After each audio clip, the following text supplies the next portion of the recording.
Forgive to live. In Ernest Hemingway's short story, The Capital of the World, a father searches for his son Paco. Now, Paco, of course, is a very common Spanish name, and Paco, his son, ran away from home after a shattering disagreement that broke the father's heart. After searching all over Spain for his son, the desperate father placed a personal ad in a Madrid newspaper that read, "Dear Paco, all is forgiven. Just meet me in front of the newspaper office at noon tomorrow. I love you, your dad."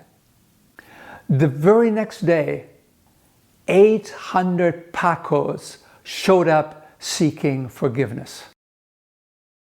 One of the best gifts you can give to yourself is the ability to forgive. Forgiveness has increasingly been studied in scientific circles in more recent years, and the evidence is growing that forgiveness is a powerful healing agent for body, mind, and spirit. Forgiveness is said to lift a psychic burden and offers a profound sense of relief and inner peace. Forgiveness can be a powerful de-stressor and thus facilitate health and healing and enable weight management with greater success. So give me some time now to make my case in favor of to forgive is to live. Now, we have known now for some time that heart disease is a disease for many Americans, where all too often the very first sign of heart disease is sudden death. There's nothing you can do after that. They never had any symptoms until the heart attack hit. It's really a disease then that creeps up on us in an insidious manner. The tragedy is that with our rich diet, we can build our case of progressive atherosclerosis by the forkful. But since the disease does not clinically show up for decades, we often don't make the connection between the diet and the disease, and so we are stunned when the heart attack hits. Actually, this narrowing and hardening of the arteries is like an arterial rust that settles on the inside of the coronary arteries. This atherosclerotic rust then may reduce the optimal blood flow to the heart muscle, which then may often find clinical expression in chest pain called angina pectoris, or it may actually even block the coronary artery, which is becoming associated with a life-threatening heart attack. This hardening of the arteries is a systemic process and may affect most of our large arteries in the body, leading to the circulation-related diseases and conditions. This may include reduced mental comprehension, senility, and Alzheimer's and strokes, lower visual and hearing acuity, kidney disease, erectile dysfunction or impotence, intermittent claudication, degenerative disc disease, gangrene affecting our feet in diabetics, and heart disease. Hardening of the arteries, an underlying disease process that has a powerful effect on our well-being and on our longevity. But there is another contributing factor to health and disease, and that is the hardening of our attitudes and our emotions.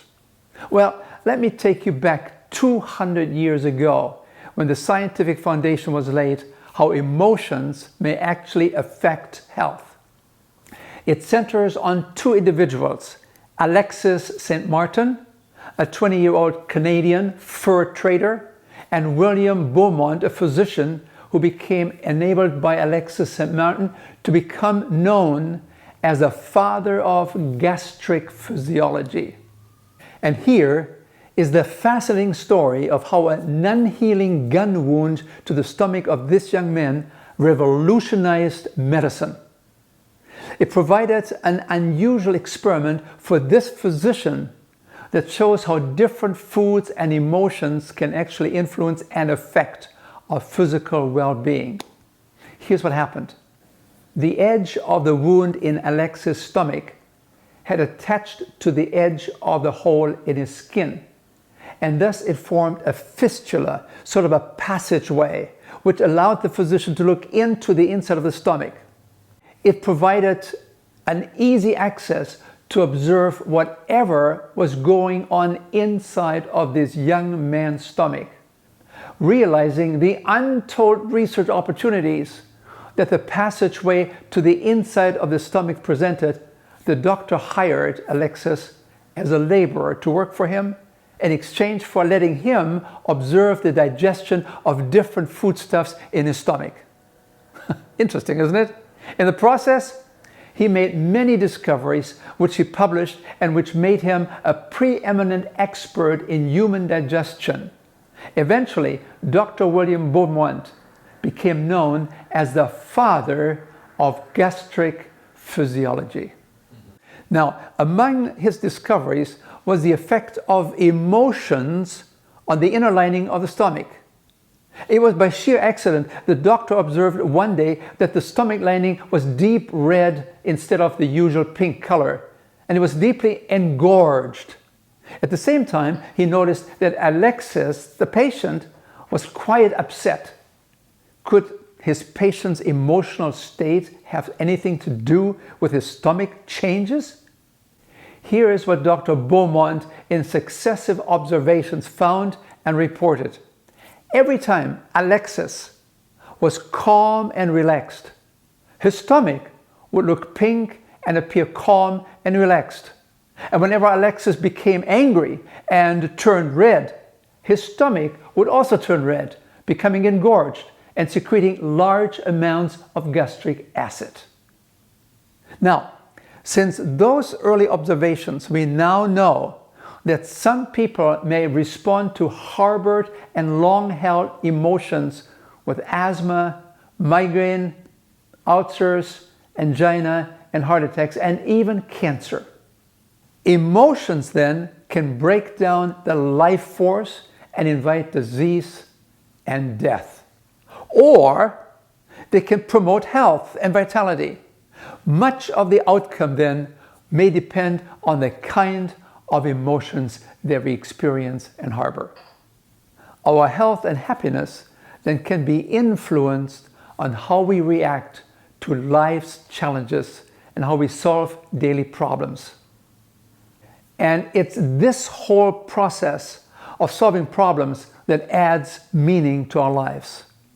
Through the often painful struggle of solving problems, we actually grow mentally, we grow emotionally, and we grow spiritually and develop deeper insights into life and into ourselves. On the other hand, we can also try to avoid problem solving or to blame others for our problems. Instead of dealing with problems, getting through them, we try to get out of them. We try to rationalize them away. We ignore them, we deny them, and even we drown them. But that actually diminishes us. We lose out on the richness of life. We miss out on personal growth, on inner healing. We miss out on shared victories and in developing greater self-understanding. Somehow, we may overlook that stress forces growth, and growth leads to insight and understanding. So let me share with you a little story. It goes back. Once upon a time, there was a man who found a monarch butterfly cocoon. With great anticipation, he took it home to observe. And when the day came for the butterfly to emerge, it struggled for hours to escape through a tiny opening in the cocoon. At one point, it seemed to get stuck.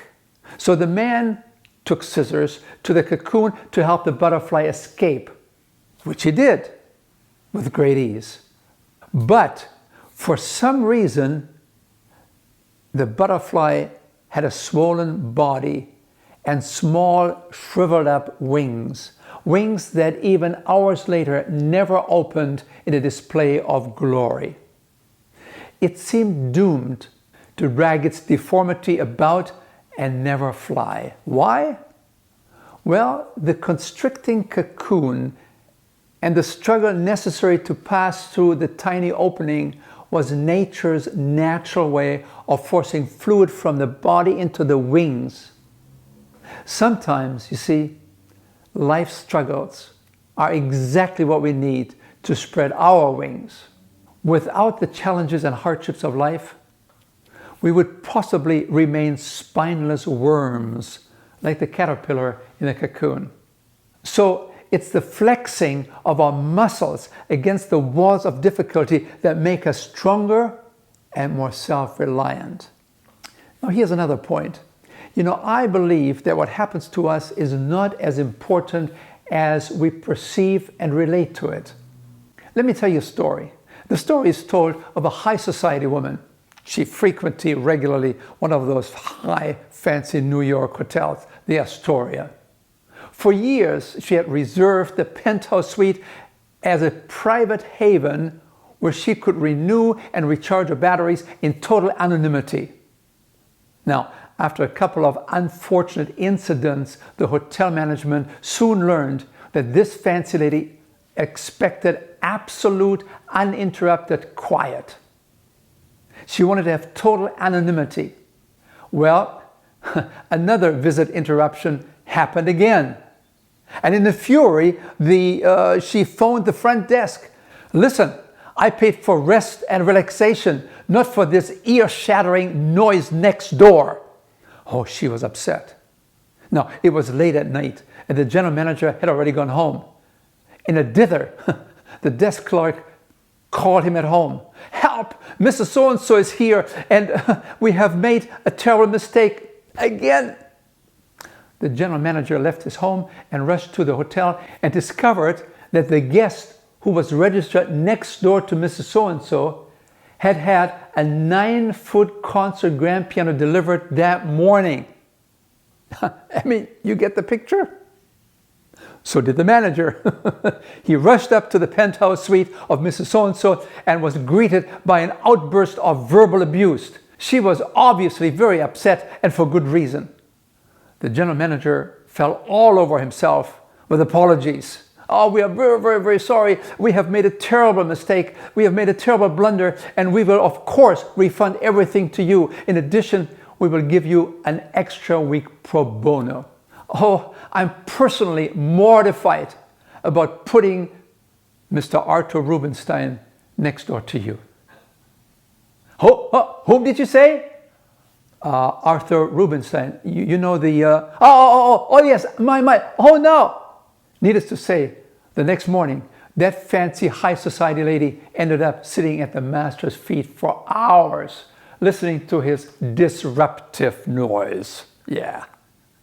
Same piano, same man, same rooms, same woman, but different attitude. We understand now better that what happens to us is not as important as we perceive and relate to it. Experiencing life and coping with life will make us either bitter or better. The difference is just one letter, the letter I. If we are mostly concerned about our rights, about our entitlements, then the doors are wide open for disappointment, for hurt, for resentment, for holding grudges, bitterness, anger, hatred, fear, and guilt. These are self-destructive emotions that are foremost in depleting our emotional energies. And these are the very blockages which stunt the life-giving streams of human interaction and cause our spirit to shrivel and harden. You may call it a spiritual atherosclerosis, a hardening of the spiritual arteries, a hardening of the attitudes. Now, let me give you an example of how these emotions can destroy us. A patient came to see me ostensibly about her depression and her binge eating. She was a nurse. She was a slender person most of her time, but she had piled on an extra 125 pounds over the last 10 years. However, only within 10 minutes into our diet-related interview, she exploded. "He did this to me, And this tramp caused it all. She did this to me. She ruined my life. She too is a nurse.